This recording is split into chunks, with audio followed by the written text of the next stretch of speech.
was in Arizona for a bridal shower. I'm like, I can't get sprayed, right? This thing, it was not stopping. It did not see me.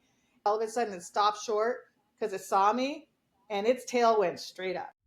I kept the camera trained on this owl and was fortunate enough because they take flight so quickly and caught it as it was coming back to the burrow by its siblings.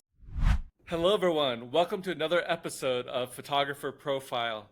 My name is Nathan Rupert, and I started this channel to give photographers a worldwide platform to share their work and stories.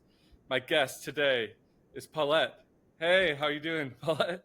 Hi there, Nathan. Thank you for joining. Please give the audience an introduction to yourself and your photography. Well, we'll start off with my name. My name is Paulette Donnellon, and the photography is kind of a wild story. It came out of the pandemic as a hobby, and it started in June of 2020.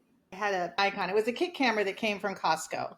I went out in the middle of the desert. I was bored, and I was in my Jeep. I always tell this story when I do talks, and I was in my Jeep, and I was driving along a dirt road.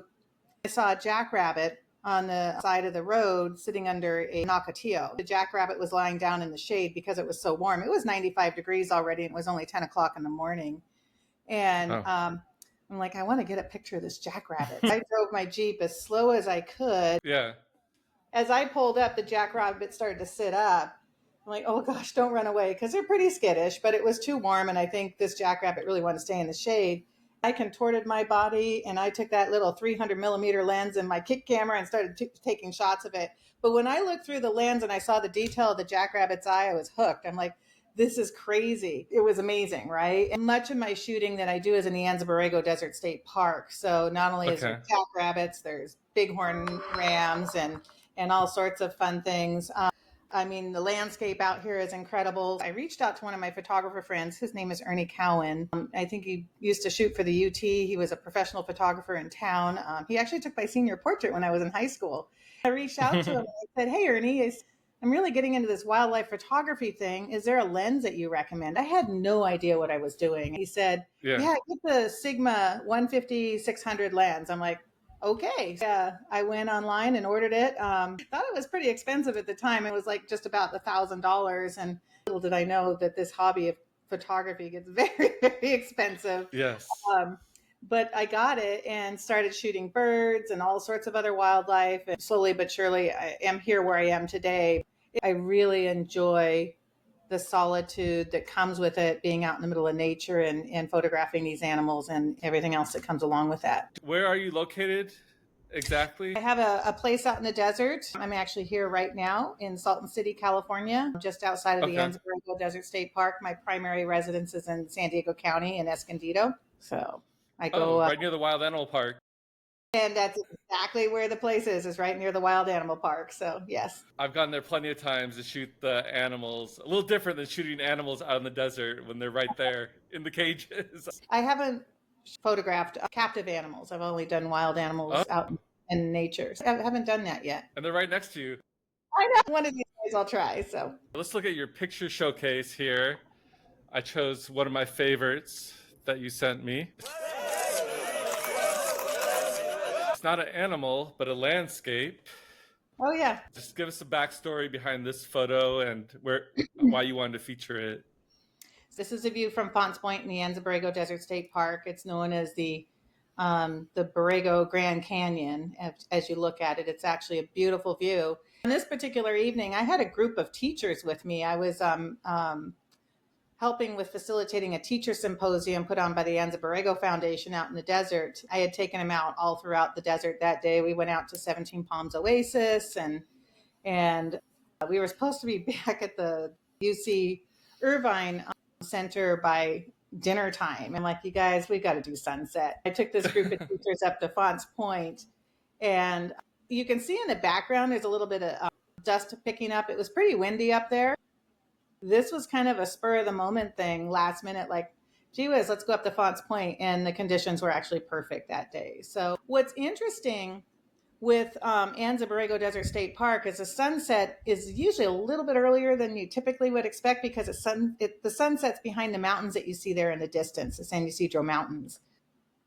It casts a nice shadow over the desert as well. But it's a beautiful place, and Yeah, this is part of the Borrego Badlands that you see here in this image. Was this HDR, or is this just straight out of the camera? Well, it was a raw image when I shot it, yes, and then went ahead and processed it afterwards. You're going to ask me I... HDR terms, and I don't know what that means because oh, so I you know. yeah, HDR is when you take different exposures and you put them together in software to kind of create a blend of all the exposures Well, then there together. you have it. Nope, it's not that. It looks amazing. I love it. I love all the little creases and Yeah, the this is. light. I mean, this image I actually put in my calendar. I have a calendar that's coming out for next year, and this is one of the images in my calendar. It's actually January, so Hey, my birthday's in January. You picked the best for the there best you month. go. Perfect. Happy birthday. Okay, before we look at the next picture, do you have any hobbies outside of photography that you enjoy? Outside of photography, I work for the Lego group. I work for Lego Education. I adored Lego bricks before I started working for the company. My kids would actually get me Lego sets for Christmas every year. At one point, I was like having a really bad day. I'm like, gosh, I really wish there was a job that had to do with education and Lego bricks, because that would be fun to bring Lego bricks into schools. I had no idea there was this Lego education thing. And I was at a conference in Palm Springs, and I was working, it was with a different company at the time. I was in my booth, and these people came by and they said, "Hey, Paulette, let's go for a walk." They worked for Lego Education. They literally said, "Are you interested in working for us?" I'm like, "Yes," but I was so afraid to say that I was obsessed with Lego bricks then that I wanted the job. But anyway, 6.5 years later, I'm working for the Lego group, and my hobby, I would say, is my job. I mean, I adore putting together Lego sets and even bringing Lego bricks into the classroom. So, and Maybe they helping. can create some sets on your pictures, your animal pictures. That'd be cool. So they all know that I'm a photographer there. From the president on down, they know that I'm a wildlife and nature photographer. So they always tease me like, "Okay, were you out this morning taking pictures?" Yep, I sure was. So, Let's take a look at your next picture here. There we go. Can you see that? oh, yep, I sure can. That is Was my this the black. one that started it all? No, this is not. This Oh, one actually. okay. This one just actually won Best of Show at the San Diego County Fair this past summer, which was, Congratulations. yeah, thank you. I was surprised. I'll have to tell you the backstory on that too. But I took this image, I believe it was in June of 2023 in Grapevine Canyon in the Anza-Borrego Desert State Park. And typically as the sun sets, the jackrabbits start to come out. I don't know the logic behind that. Maybe it's harder to see them for their predators. It's kind of weird. Sometimes they start coming out of the woodwork and you just start seeing them everywhere. So this was one of those evenings where I'd like turn and there's another jackrabbit, or I'd look to my left and there was another one. And when I brought the camera up to my eye and looked through the lens, this is exactly what I saw, that dreamy look. Wow. It was incredible. And they'll move their heads sometimes and then they'll look at you full face on with their big ear. I mean, their ears are huge, right? They're their little air conditioners, but this was just a lucky shot for me that it posed as it did. I have kind of a series of pictures with this where the ears are kind of together and then he started to bring them apart. It's one of my favorite images that I've taken, obviously, and it was a big surprise when I walked into the photo gallery to see the Best of Show ribbon on this particular image. Yeah, I'm That still was on this year? for that. Yeah, that was just this year. Yeah. Wow. Did you get a prize? What do you win for Best in I got Show? a Anything? beautiful win, and there was some cash prize and gift certificates and all that. Because what happened was, it's got first place in the wildlife category, and all the different categories that got first place all were put on a table to determine what would be Okay. best of show. And judges obviously selected this as best of show out of all the first places that were there. There was wildlife, there's birds, there's flowers, there's black and white, there's landscapes, there's documentary. There's so many different categories in the photography show, or the photography exhibition at the fair. So yeah, I love you can see the veins in its ears. That's I think crazy, that's the what one of the detail. judges said. They love the ears. You could just see the detail in the ears. And even as I look at it now, I'll still critique it like, gosh, I wish I would have fixed this. And my own self-critic, I'm my worst critic, I will look at it and go, gosh darn it, I wish I would have taken that little piece out there or something. But I guess it's did the job. Before we look at your next picture, a couple more questions. Mm-hmm. Would you say you're semi-pro is kind of a hobby, but you make money every now and then in photography? Or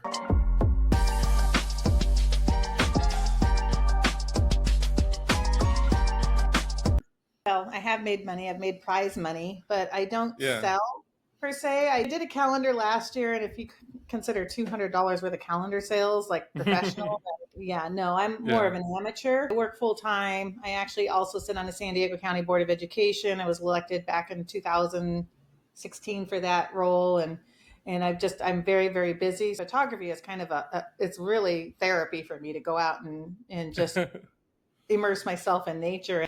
As a result, it kind of blew up on me and started winning awards and things like that. With that said, I also do workshops and I donate Okay. my time through the Anza Borrego Foundation for people to come out and do sunrise and sunset workshops with me. In fact, my first two workshops this season have already sold out. There's another one coming up Wow. in December.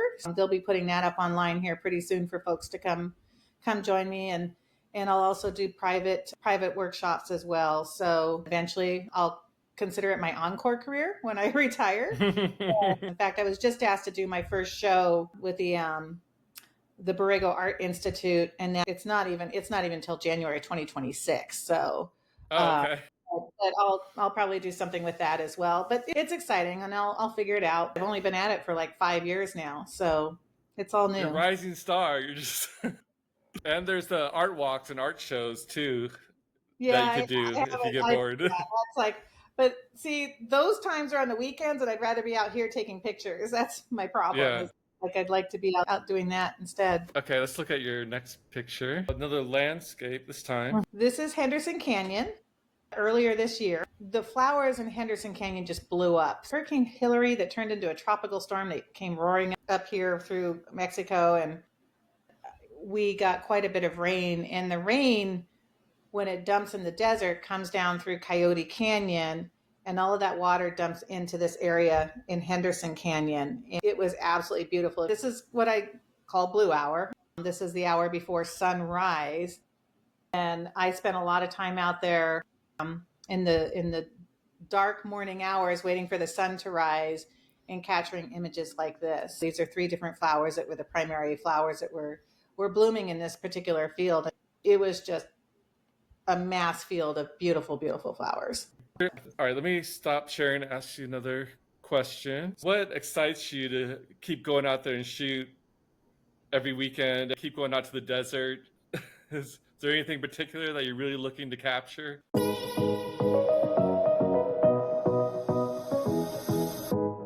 I'm always looking for that perfect shot. You never know what you're going to see out here. There are things I still haven't taken pictures of, like that I have on my bucket list, like bobcats. I'd love to capture one. I've actually seen one. I was so startled. Camera was literally in the seat next to me, and I was so startled. So the story is on my way to Coyote Canyon, and I'm driving along the road, and there's a stand of trees over here, and this little beige thing comes running across the road. I literally had to slam on the brakes not to hit it. My instantaneous, like, who would have their chihuahua out here? I thought it was a dog. So I'm driving, and I'm like, chihuahua shouldn't be out here in the middle of the desert. I'm going to go get it. I went to do a big U-turn in the road, and as I'm doing a U-turn, I'm mid U-turn, and I look to my left, and here comes Mom, big old bobcat walking across the road, and she was beautiful. Her markings were fantastic, and I was so stunned. She was going after her cub, and things like that and experiences like that are amazing. Those magical moments. 2 years ago, I caught a picture of a spiny lizard up on top of a trailhead sign. Next year, the following year, I go back out there, and my buddy's back up on his sign. So that's his place. He was in mating colors, absolutely gorgeous. And then about a month after that, I'm like, I'm going to go see if my little buddy's on his signpost. I go back and I look, and not only is he on the signpost, but he's got his girlfriend on top of him. It was Oh just one of gosh. those, things like that are just, it just is fascinating. I have so many stories to share with you with what drives my everything for me coming out here. There's always something different Yeah. to see. And I've been coming out to this park since like 1976, coming out here with my mom and dad and hiking the desert. Let's take a look at your next picture. We got plenty to go through here. I want to make sure we have time to see them all. Can you see that? Yep, I sure can. All right, this guy is very attentive. Guy or girl? I don't know. I can't. I I don't. think it's a boy. It's a little boy. It's Okay. a young desert coyote. The story behind this is I was literally driving down a dirt road. I'm in my Jeep. Typically, you see coyotes in urban settings, and I've never Hmm. seen one out in the middle of nowhere, essentially. I kind of looked to my left, and this coyote was sitting on its haunches. I did a double take. I'm like, is that what I thought it was? Because you never see them. I don't want to scare it away because I really want a picture of this coyote. So I backed my Jeep up. Coyote alerted to that and it stood up and it walked away a little bit. And this one stopped and turned around and looked at me. I think it was just as curious about me as I was of it, but it allowed me to take a boatload of pictures. What I love about this photo and this coyote is the white tip on its tail.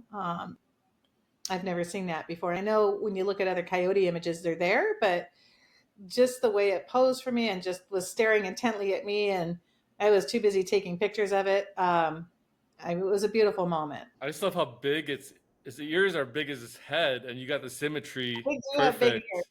It's the same as jackrabbits. Those ears act like air conditioners when it's so hot outside. This might be Wiley E. Coyote. You found him. Another question. I know you're somewhat new to photography. Did you get a great piece of photography advice from any mentors when you're first getting started? Anything that really quickly helped you get better and better? My biggest piece of advice came from that same gentleman I mentioned earlier, Ernie Cowan. He goes, Paulette, you're taking some incredible pictures, but he goes, are you shooting in RAW? And I'm like, no, I'm shooting in JPEG. and Oh so no. so that was a big piece.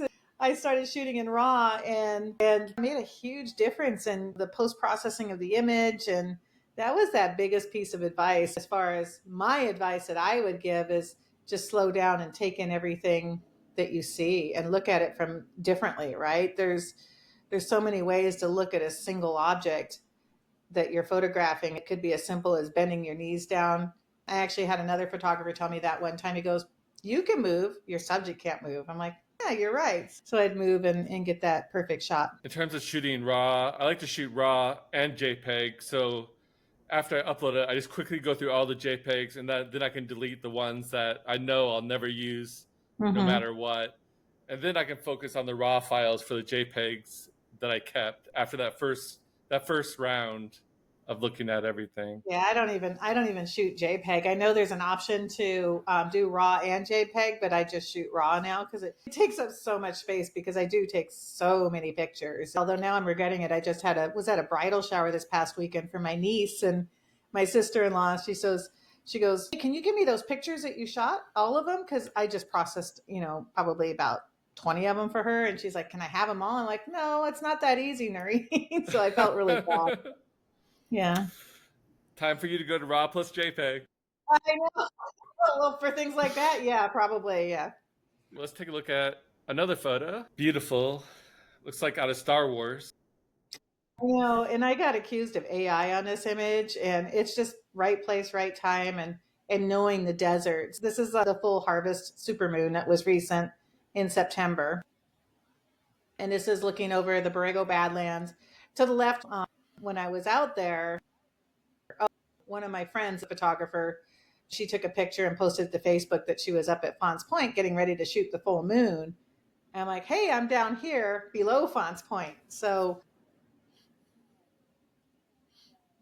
she said, okay, got to go. The moon's rising. Well, she's looking down at the moon, and it was coming up over the Salton Sea, so it was pretty far distance back. And I knew, again, this is that forced perspective thing, that if I stayed below a ridge like this and with a telephoto lens could capture this shot. So I knew when she said it was starting to come up, I'm like, all right, a few more minutes and it's going to be my turn. When this thing came up, it was beautiful, Nathan. It was absolutely Yeah. gorgeous. I kept shooting it, and I had posted it to Facebook, and people are like, no, that's AI, that's not real. I'm like, here's the raw. No, it's real. Like, this is the image that I shot, right?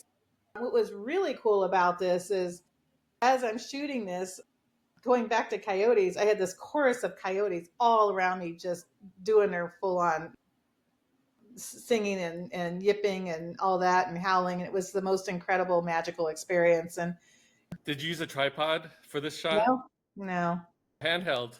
I Wow. never use a tripod. I get my photographer friends crucify me like, you need to use a tripod. I'm like, I don't use a tripod. So yeah, yeah. This Well, was I mean, if you want to do like 30-second exposures, then you probably will need a tripod at some point oh, I in will. I time. have a tripod. I just don't use it very often. I did my first Milky Way photo the summer before, and I had intended to do something, and I haven't done it yet. I do have it with me though. I carry it around There you just in go. case. Just in case. It's good. Yeah.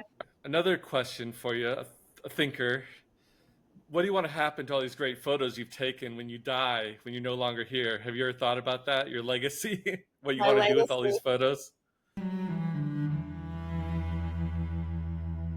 I know, because I worry because technology is accelerating so fast, right? So, books aren't really going to be a thing. Everything's going to be online. With my images, I do let the Anza Borrego Foundation use them for whatever they want to use them for. They will put it on all their literature and stuff. So it's out there. I want people to see my images and appreciate the beauty that's out here for generations to come. Kind of like Ansel Adams. I cannot compare myself to him by any means, but look at him, and everybody knows that name, and everybody knows that, Right. black and white. And I mean, that's a master photographer. That would be really cool to be like that someday. That's a pipe dream for sure. All right, we'll go to the next one. The kooky little owls. Oh my gosh, these are my favorite things to photograph, and literally just photographed this last weekend. Because I'm out there all the time. In fact, I'm heading out there first thing tomorrow morning to go see my owls. I call them my kids. And they're just so humorous. I mean, you look at this and it's like this guy's looking at his little buddy there, like, what are you doing? These are two juvenile burrowing owls. And because they're more curvy, like they do a lot of bending and things. The older you get, the less they kind of do that, because I think the juveniles are more curious about what's going on around them. It gives them a different perspective. 98% of the pictures I take of burrowing owls are taken from my vehicle. I'm literally on the side of the road photographing these guys. I love to photograph them in the morning, first thing in the morning before the sun rises, because you'll see their dark pupils are pretty big. As the day comes on, the pupils shrink down. And they're also pretty active. I mean, they're active throughout the day. They're not like one of these animals that they're only out at nighttime and they sleep during the day. They're binurnal, so they're up during the night, they're up during the day. I have some pictures of these guys too from the Wild Animal Park. They have Oh, these yeah. owls on Mhm. exhibit. Yeah, They're fun. they're funny. Yeah. All right. Before we look at your next couple shots, I know you haven't done very many portraits. You're more of a nature photographer. Mhm. But are there any celebrities you'd love to do a photo shoot with? Do you have any favorite celebrities?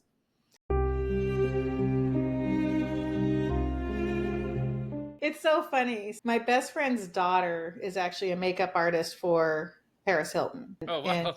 she was joking with me one time. She goes, "Hey, Paulette, do you want to go photograph Paris's dogs?" I'm like, "Well, that would be fun if you ever bring it up." So, but it's animals, right? So that would be super interesting. But as far as celebrities, no, I don't really have a favorite. I have crushes on certain celebrities, but Speaking of Paris, actually, my previous episode, right before this one, Mhm. I interviewed Sylvia, who went to New York and Paris Fashion Week, and she got a picture of Paris Hilton.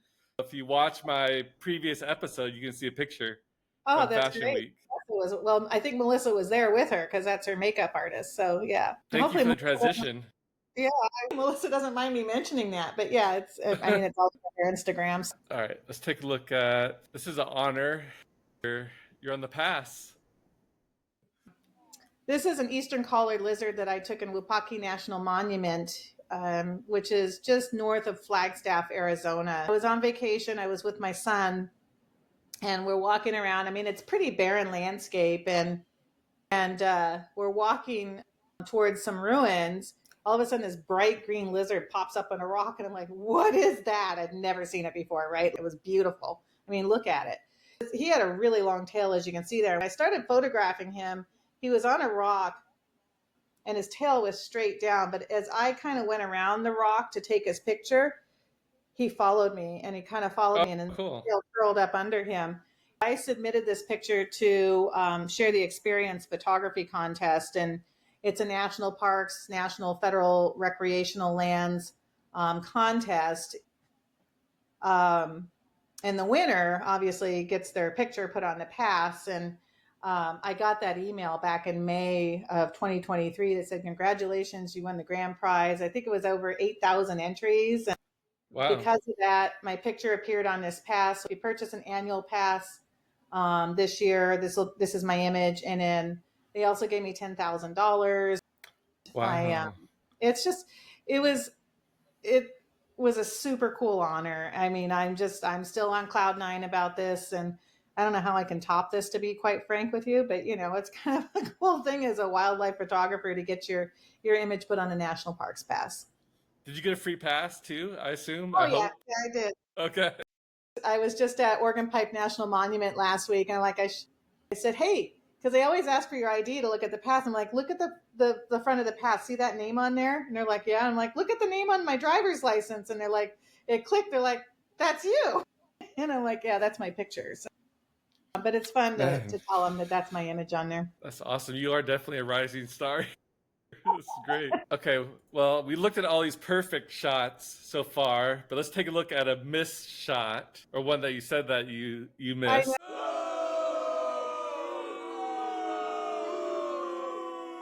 And it's kind of a funny story, Nathan. I really don't have any missed shots that I can share. This was actually just happened this past weekend. And I was in Tonto National Forest by the Salt River, just outside of Scottsdale, Arizona. This was before sunrise, and I'm sitting on the bottom ledge of that cement thing. I'm just sitting there waiting for the sun to rise and to be able to see some light. And I look to my right, and this little animal is coming at me, not really full speed, but just kind of living its best life. It's walking up towards me, doesn't see me. The little animal happened to be a skunk. It literally got up to where, if you look at this image and you see that kind of the dark rock there, I kind of to the left there of the Yeah. image, it was coming from that direction, and I think it got to that dark rock right about there. I'm sitting on the edge there. I'm like, what do I do? Because I was in Arizona for a bridal shower, and I'm like, I can't get sprayed by a skunk, right? This thing it was not stopping. And when it got to that rock, all of a sudden it stopped short because it saw me. Its tail went straight up. He's stomping his feet, or she, I don't know what it was. I'm like, oh my gosh, I would love to get a photograph of this skunk, but I can't move because I don't want to get sprayed. He just checked me out. I was still as I could be. I did not move a muscle. And then I think it kind of sussed me out. He came up even closer and kind of sniffed me. And I'm like, "Don't bite me." Oh my god. Then he kind of took off and kept going by my camera there and just walked over in the other directions. I grabbed my camera. I'm like, I got to try and get a picture of this skunk. And it was still too dark outside. I was going to share that with you, Nathan, but this made more sense. And the other thing that kills me is I had my cell phone in my hand because I was scrolling through it, and I'm like, I should have been recording it. But again, I was so afraid to move a muscle for fear of getting sprayed. My most dangerous wildlife experience ever. All right, before we look at your shot for critique, do you have a dream shot that you hope to achieve someday in your mind?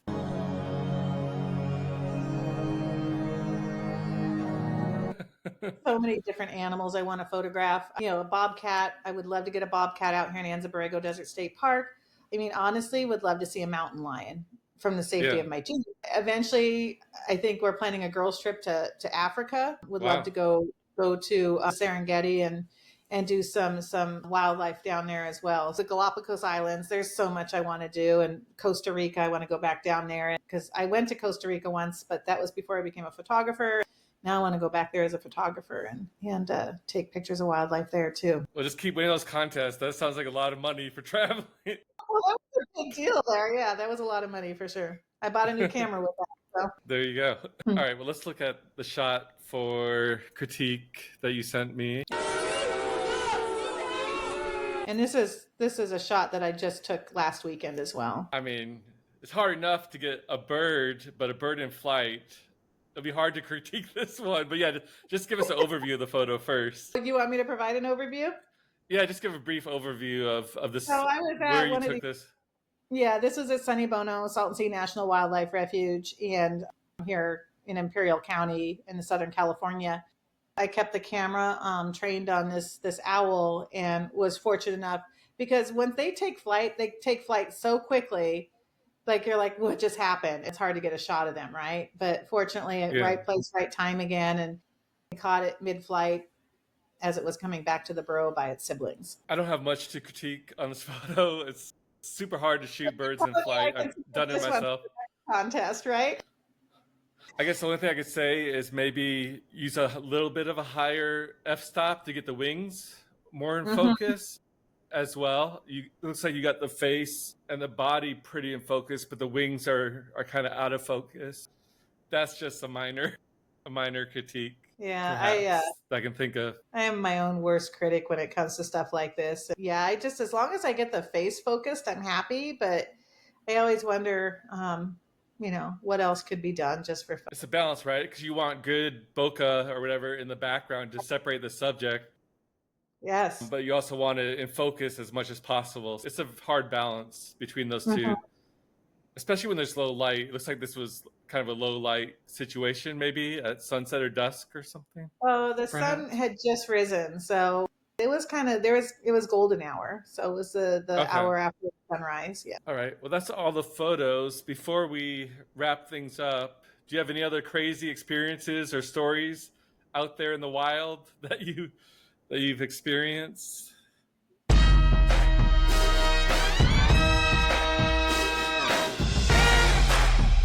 The best time to see bighorn rams or bighorn sheep in the Anza Borrego Desert State Park is during the summertime because they're coming down looking for water. A couple summers ago, I went to a watering hole, and there were literally there was a herd of them, about 40 of them, just standing around. It was rutting season. The rams are coming at each other like this. When they Yeah. hit each other with their horns, it sounds like a gunshot. It's Oh, incredible. And in some of these rams, they've literally got blood trickling down their faces. And since I've gotten more involved with photography, I've yet to get a picture of that yet. It's, again, another bucket list because I've experienced it, I've seen it, but I want to do it now that I'm more experienced, and I'm waiting for that opportunity. Maybe it'll happen this weekend. You never know. So I hope that sounds so. like a super cool shot with blood dripping down. I Right. want to see some of those Like, yeah. pictures. All right. So, what is the best way for people to contact you? Do you prefer Instagram, your website? What is your preferred contact So method? I have a website. It's just paulettedonnellon.com. I'm also on Okay. Facebook, and you can find me there. I also have Instagram at photogpaulette. And yeah, those are probably the best ways to get in touch with me or to find me. And we'll link all those in the description of the YouTube Okay. video as well. Well, thank you so much. I Oh my gosh, loved your thank you. This was a lot of fun. I enjoyed speaking with you and sharing my experiences. yeah. Anytime you want to shoot at the Wild Animal Park, let me know. We'll get some. We'll go get some Get some pictures. I think there's a baby flamingo there. I just saw that they have a baby flamingo. I'm like, oh man, I'd love to go photograph that. So you never know. Oh, and the zoo has the panda now. Oh, I didn't know that. So that might be Yeah, fun too. the zoo got a panda. I think this year it's going to be super busy there as well. Everybody clamoring to see the panda. But all right, well, have a good night. Thank you so much, and we'll talk again soon. All right, Okay, you got it. Thank you. all right, bye. Bye bye.